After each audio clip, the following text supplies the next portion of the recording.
Okay, so let's have a chat about the update that's just been released for the formentor in Europe, I think in the UK especially. I don't know if you're in Australia or New Zealand whether this has already been applied. It's something that's been waiting for a while in this country to come to hopefully solve quite a few problems that the infotainment systems had.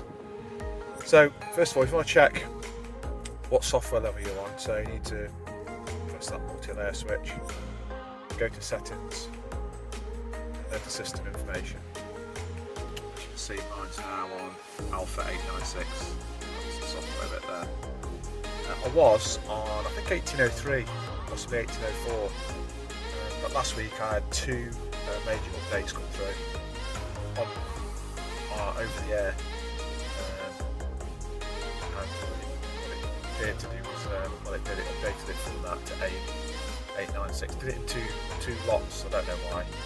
Now, prior to this, you had to go to your dealer to get 1896 downloaded, which was, I think, basically the same set of software, but it had to do it at a dealer. And people were having a lot of trouble with this because dealers, obviously, some dealers couldn't be asked to do it, or didn't want to do it, or just didn't know about it, which is a shame if it's a Cooper dealer, because they should be on top of this. But some people were getting it done, some people were getting a lot of stalling from dealers. But it looks like now the majority of the updates from 1896 are on here. So let's just go through and see what's changed. Now, first thing you can see is, so there's not a huge amount to see, I don't think, but now it says climate. Didn't say climate before. I think it said temperature or something, I can't remember. And this layout's slightly changed. You can also change front and rear, eye climate. It's just the graphics that are different more than anything. You go to settings. This is just different. It's a little bit more logical than it was. I should probably have done a video prior to it, but I didn't really know the update was coming, so that's why. But I'll go through the system. We'll try and figure out what's changed. So start on mapping. Mapping looks the same. Doesn't look any different. Radio stations and media. Again, this looks pretty much as it was from what I can remember. So not much change there. Telephone.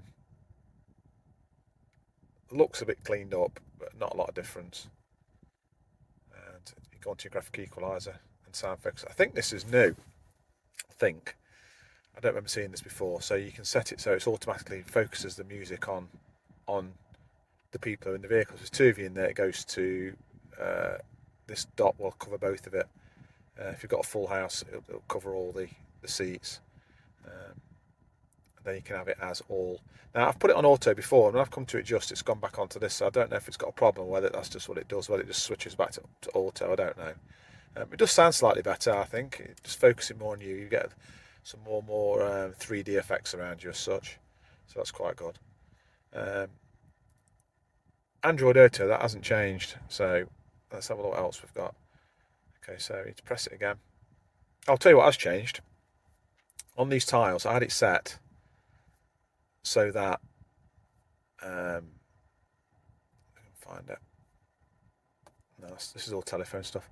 I had it set so one of these you could flick across, and you could turn off lane assist, because lane assist has traditionally been a pain on this. It's too proactive. It's you get anywhere near the line, it's dragging you back in. It's not subtle at all. Now, I had a Subaru before this with eyesight intelligent systems on it, and the lane assist on that was so much better than this. It really wasn't such a nanny to you. It left you alone for a lot, unless you really needed it. Unless you did start to go towards crossing the line, it would drag you back in. But it's just a lot more subtle than this. But having said that, last time I went out in this yesterday, I thought lane. I just didn't notice it as much because I couldn't turn it off. I couldn't figure out how to turn it off because it's not on this screen anymore. It's not on any of these, as it used to be an option there. Now it's an option in the screen here. So if you press that, it comes up lane assist there, but I cannot figure out how to untick it. I'm going to have to keep working on that. When I do figure it out, I'll let you know. I've gone through all the controls here, trying to do that. Doesn't make any difference, won't do it. So I don't know how to do that yet. I'm going to have to keep looking. But anyway, it seemed that the lane assist was better. It seemed to be less intrusive, although I just didn't notice it, but I don't think it did. So what has changed then? So it's restructured these tiles. This is the same, mapping, audio, and your phone. This has changed. Your parking assistants are now on here, so you can now use your parking assistant from there. I haven't used it though, to be honest. So I'll have to work on that. I'll give you another update. It's not very good, is it? But I haven't. And then you can turn your background lighting on and off. Don't know why you would, but you can. And then you can change it to have it on drive profile, cold setting, calm, active, and this changes the lighting in the car. I tend to have it on drive profile because I like it when it changes. If you go into Cooper or Sport, it changes the background from blue to red. And that pulses with acceleration, I think I told you about before, which is quite good. This hasn't changed, the intelligent hybrid, where if you set an address and you say save battery to get home, it'll leak out the battery to go the journey on hybrid from straight away. You don't go into electric only at all. You use hybrid from straight away. It has got a small distance on electric. What I mean is it won't stay on electric like it normally does. Normally this will start on electric and stay on electric until you change it. Put it in this, it goes into hybrid. And it's really good at eking out your battery. If you're going to put in your location there where you want to go, it'll assume you're coming back from there as well. And it'll keep the battery going all that way. It does help eke out your miles per gallon, definitely. So that's changed that. So now, I haven't got lane assist on there. I don't know how to find it anymore. So we have to see how that works. Let's have a look. What else is different? No, that's the same. So now, so what I haven't checked, the major problem that we've had with this car, which is the only problem really, and it's not a problem for everybody, but if you go on the motorways and you're in a right-hand drive car for the UK, Australia, New Zealand markets and other countries that still use right-hand drive, the ACC has clearly been set up for left-hand drive cars. So when you're on the motorway, you want to overtake a vehicle on the left when you're on cruise control, automatic cruise, intelligent cruise. Then it will see the car on the inside and it'll slow the car down. It assumes you're undertaking rather than overtaking, and then you have to give your accelerator a little nudge and it'll go past, which isn't a massive problem, but it's not really what the idea of it is. It's supposed to just be able to put it on cruise and it'll slow and speed up in relation to traffic, and when you indicate, it should let you overtake without having to worry about that. Now some people are saying that's fixed with A896 because apparently it is on 1896, the one you get done at a dealer, and some people are saying that it hasn't fixed it, or that there may be a third update comes through that's going to come through to fix it. I don't know. I haven't had a third update, and I had the two other updates about 4 days ago now, so I don't know. But again, I haven't been out on the motorway to try this, so if anyone has done this, and they can drop me a note in the comments and let me know if it is there or not, I'd appreciate that. We'll have to see. I'm hoping it's improved it, because you spend a lot of money on a car.